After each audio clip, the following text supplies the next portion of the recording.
അതിൽ തന്നെ ഉണ്ണിയേശുവിൻ്റെത് വേറെ തന്നെയുണ്ട്, പല ഭാവങ്ങളുണ്ട്. ഇനി ഇസ്ലാമിന്റെ ആശയത്തിലേക്ക് ഇവിടെ പറയപ്പെട്ടതിലേക്ക് വരാം. ലോകത്തിന്റെ ഏത് ഭാഗത്തുള്ളവരായാലും 5 നേരം നമസ്കരിക്കുന്ന സമയത്ത് ഒരു പ്രത്യേക ദേവാലയത്തെ കേന്ദ്രീകരിച്ചുകൊണ്ടാണ് അവർ നമസ്കരിക്കുന്നത്. ആ ദേവാലയത്തിലേക്ക് ഒരിക്കലെങ്കിലും പോകുന്നത് ജീവിതത്തിലെ ഏറ്റവും വലിയ ധന്യതയായി വിശ്വസിക്കപ്പെടുന്നുണ്ട്. നല്ലതാണത്, അതിനൊരിക്കലും നമ്മൾ ദോഷം പറയില്ല. തീർത്ഥാടനങ്ങൾ അനിവാര്യങ്ങളാണ്.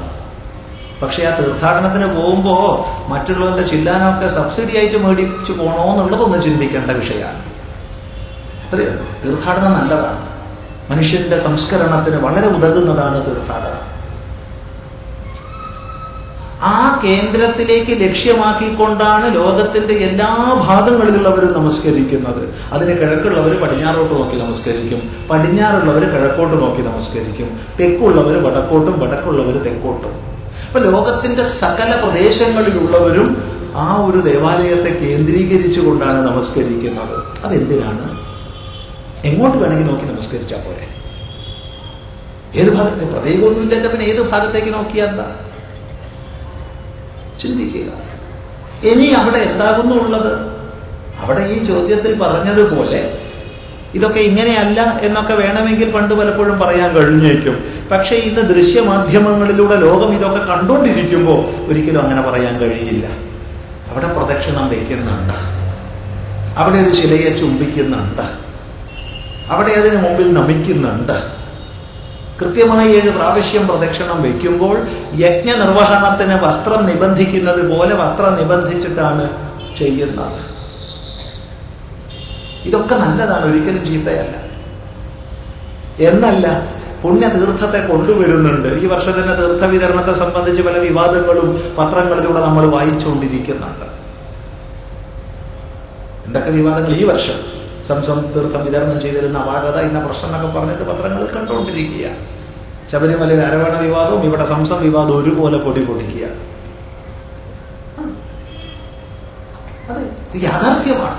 അപ്പൊ ഈ വകയെല്ലാം വിഗ്രഹോപാസനയുമായി ബന്ധപ്പെട്ടത് ചെയ്യുകയും ഞങ്ങൾ വിഗ്രഹോപാസന ചെയ്യുന്നില്ലെന്ന് പറയുകയും ചെയ്യുന്നത് കേവലം അബദ്ധമാണ്, അറിവില്ലായ്മയാണ്, കാപട്യമാണ്.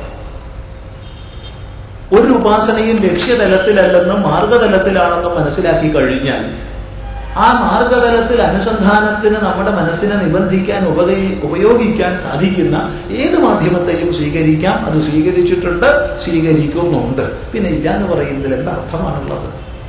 അതുകൊണ്ട് വിവരമുള്ളവർ ഇല്ല എന്ന് പറയാറില്ല.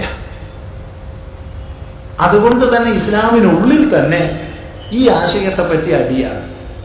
ഉദാഹരണത്തിന് മഹാത്മാക്കളുടെ സമാധി സ്ഥലങ്ങളെയും മറ്റും സുന്നി വിഭാഗത്തിൽപ്പെട്ടവർ ആദരിക്കുന്നുണ്ട്.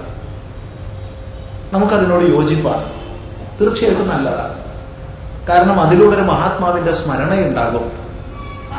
അദ്ദേഹത്തിന്റെ ഖബറിടങ്ങളെ പ്രത്യേകം മാന്യമായിട്ട് പൂജിക്കുന്നുണ്ട്. അതിനെ എതിർക്കുന്നുണ്ട് മുജാഹിദ് വിഭാഗത്തിൽപ്പെട്ടവർ. ഒരേ ഗ്രന്ഥത്തെ, ഒരേ ഈശ്വരനെ, ഒരേ പ്രവാചകനെ ആദരിക്കുന്നവർ ഇങ്ങനെ തല്ലുകൂടുമ്പോൾ അതൊന്ന് നിർത്തിയിട്ട് പോരെ മറ്റുള്ളവരെ കുറ്റപ്പെടുത്താനും പഠിപ്പിക്കാനും മെനക്കെട്ടുന്നത്? കയ്യൊന്നും അടിക്കരുത്. വിചാരമാണ് വേണ്ടത്, വികാരമല്ല. വിവേകത്തോടുകൂടി ശ്രദ്ധിക്കുകയാണ് വേണ്ടത്. അതുകൊണ്ട് ആദ്യം ഈ തമ്മിലടിയും കലഹമൊക്കെ നിർത്തിയിട്ട് ഒരൈകരൂപ്യം സിദ്ധാന്തത്തിൽ ഉണ്ടാക്കട്ടെ. എന്നിട്ട് മതി മറ്റുള്ളവരുടെ തെറ്റുകുറ്റങ്ങളൊക്കെ ചൂണ്ടിക്കാണിക്കാൻ. അതല്ലേ ശരി? ചിന്തിക്കുക.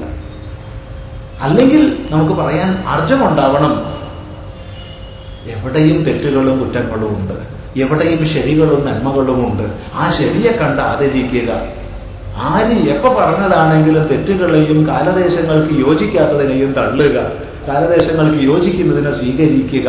അത് എവിടെ ആര് പറഞ്ഞതായാലും എന്ന് പറയാനുള്ള ആർജവം ഉണ്ടായിരിക്കണം. അല്ലാതെ എന്റെ വിശ്വാസ പ്രമാണം ഇതാണ്, എന്റെ പുസ്തകത്തിൽ ഇതാണ്, അതുകൊണ്ടത് അങ്ങനെയാണ്, അതിന് തെറ്റുവരില്ല എന്ന് പറയാതെ ആ ഒരു യുക്തിബോധം നമുക്കുണ്ടാവുക, അതാണ് വേണ്ടത്.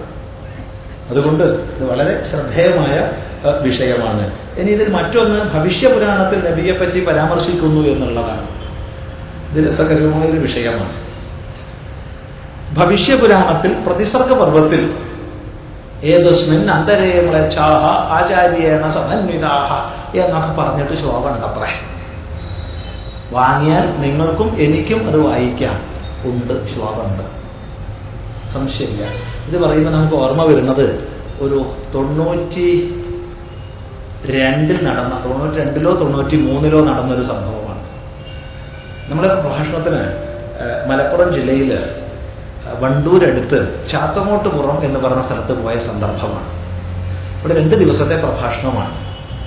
അപ്പോൾ അവിടെ അടുത്തുള്ളൊരു ഡോക്ടർ ഇങ്ങനെ സ്വാമി ഒന്ന് കാണണം, സംസാരിക്കണം എന്നൊക്കെ പറഞ്ഞിട്ട് ഇതിന്റെ സംഘാടകരോട് വ്യവസ്ഥ ഉണ്ടാക്കി അങ്ങനെ വന്നതാണ്. അപ്പൊ അദ്ദേഹം വന്നു. മതകാര്യങ്ങളെക്കുറിച്ച് ചർച്ച ചെയ്യാനാണ് അദ്ദേഹം വന്നത്. മതകാര്യങ്ങളെക്കുറിച്ച് നമ്മൾ കുറച്ച് വൈദ്യശാസ്ത്ര സംബന്ധമായി ചില സംശയങ്ങളൊക്കെ അദ്ദേഹത്തോട് ചോദിച്ചു. കാരണം അദ്ദേഹം അതിലാണല്ലോ അധികാരി. അതുകൊണ്ട് അതിരിക്കട്ടെ. അത് കഴിഞ്ഞ് ചിലതൊക്കെ സംസാരിച്ച സമയത്ത് അദ്ദേഹം ഭാരതീയ വേദങ്ങളിലും മുഹമ്മദ് നബിയെ പറ്റിയും ഇസ്ലാമിനെ പറ്റിയും പരാമർശമുണ്ടല്ലോ എന്ന് പറഞ്ഞിട്ട് അദ്ദേഹത്തിന്റെ ബ്രീഫ് കേസ് ഇങ്ങനെ മടിയിൽ വെച്ചിട്ട് തുറക്കാൻ ആരംഭിച്ചു. എന്തോ നമുക്ക് ചോദിക്കാൻ തോന്നി, ഭവിഷ്യപുരാണാണോ എടുക്കാൻ പോണത്? അതെ, എടുക്കണ്ട, അവിടെ വെച്ചേക്കും. അതെന്താ സ്വാമി? ഇത് കാരണം നിങ്ങൾ ഭവിഷ്യപുരാണത്തിലെ പ്രതിസർഗ പർവമാണ് എടുത്തു പറയാൻ പോണത്. ഈ പ്രതിസർഗ പർവം മുഴുവൻ തന്നെ മുഗൾ ഭരണകാലത്തും അതിന് പിന്നീടും തിരുത്തപ്പെട്ട ഭാഗങ്ങളാണ്. എന്തിനേറെ അതിൽ ജസ്യൂട്ട് പാതിരിമാരെ പറ്റി പോലും പ്രസ്താവമുണ്ട്. ഇതൊക്കെ വേദവ്യാസൻ എഴുതിയതാണോ? വേദവ്യാസന്റെ കാലം 5000 കൊല്ലങ്ങൾക്ക് മുമ്പാണ്. നിങ്ങളൊരു ഡോക്ടറല്ലേ, സാമാന്യ വിവരമുള്ള ആളല്ലേ? മതാന്ധത ബാധിക്കാതെ നിങ്ങളൊന്ന് ചിന്തിക്കുക. 4000 ചില്ലുവാൻ കൊല്ലം കഴിഞ്ഞിട്ട് ഇങ്ങനെ ഒരാൾ വരുമെന്ന് കൃത്യം ലക്ഷണം അടക്കം 4000 കൊല്ലം മുമ്പ് ഒരാൾ പറഞ്ഞു വെച്ചിട്ടുണ്ടെങ്കിൽ അയാളെയാണോ നിങ്ങൾ ആദരിക്കേണ്ടത്? അല്ല പ്രവചനത്തിനനുസരിച്ച് വന്ന ആളെയാണോ? എന്തിനാ നിങ്ങൾ ഇങ്ങനെ ഈ പാപ്പരത്തം കാണിക്കുന്നത്? നിങ്ങളുടെ പുസ്തകം കൊണ്ട് തന്നെ പോരെ മതപ്രചരണം? അല്ല, പോരാന്നുണ്ടോ? ഒന്നും വേണ്ടിയില്ല. ബ്രീഫ് കേസ് അടച്ചു. മറ്റു വിഷയങ്ങളൊക്കെ ഞങ്ങൾ സംസാരിച്ചു. ചിന്തിക്കുക. ഇവിടെ പറയാനുള്ളത്, വേദവ്യാസ ഭഗവാൻ ശ്രീകൃഷ്ണന്റെ സമകാലീനനായതുകൊണ്ട് ശ്രീകൃഷ്ണന്റെ ശരീരത്യാഗം നടന്നിട്ട് എങ്ങനെയായാലും നമുക്ക് 51 നൂറ്റാണ്ടിലധികമായി, 5100-ലേറെ വർഷങ്ങളായി ശരീരത്യാഗം നടന്നിട്ട്. അപ്പോ ഇത്രയും മുമ്പുള്ള വേദവ്യാസൻ ഈ ഭവിഷ്യപുരാണത്തിൽ ഈ നബിയെ കുറിച്ചും മുഹമ്മദീയരെ കുറിച്ചും അവര് അഗ്രചർമ്മ ഛേദികളായിരിക്കും, പന്നിമാംസം ഭക്ഷിക്കാത്തവരായിരിക്കും എന്നൊക്കെ പറഞ്ഞു വെച്ചു വെച്ചാൽ നമോസ്തുതേ വ്യാസവിശാല ബുദ്ധേ എന്നല്ലാതെ എന്ത് പറയാനാ? അപ്പൊ ജസ്യൂട്ട് പാതിരിമാരെ കുറിച്ചും പറഞ്ഞിട്ടുണ്ട്. അപ്പൊ അവരും വരും ഇത് വേദവ്യാസം പറഞ്ഞിട്ടുണ്ടെന്ന് പറഞ്ഞിട്ട്. ഇതൊക്കെ സാമാന്യ യുക്തി കൊണ്ട് നമുക്ക് മനസ്സിലാക്കാൻ കഴിയുന്നതേ ഉള്ളൂ. ഇതൊക്കെ ഏത് കാലഘട്ടത്തിൽ തിരുത്തപ്പെട്ടതാണ് എന്നത്. അതല്ല, അത് ആധികാരികമാണെന്ന് മാനിക്കുകയാണെങ്കിൽ ആ വ്യാസമഹിമ അത്യപാരം എന്ന് പറഞ്ഞ് ലോകത്തിൽ സകലമായ മതവിശ്വാസികളും വ്യാസവാദത്തിൽ നമിക്കട്ടെ. അതൊട്ട് ചെയ്യുകയില്ല. തങ്ങൾക്ക് ആവശ്യമുണ്ടെന്ന് തോന്നുന്നത് അടർത്തിയെടുത്ത് പറയുക, അത് വിഷമകരമാണ്. അത് മാത്രമേ അതിൽ പറയാനുള്ളൂ.